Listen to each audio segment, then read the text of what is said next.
Okay guys, so I previously thought that I had broken the microwave because I could not figure out how to close it, but now I think I finally know how to close it.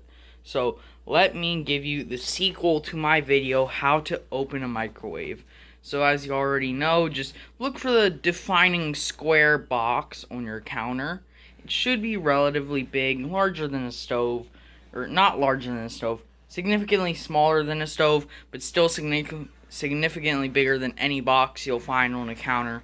So then, once you find it and you've opened it, you just want to locate the door that you've opened. I mean, you can clearly see it'll be sticking out and it will also have some sort of square shape. So you want to find that. Then, what you want to do is you want to just give it a good.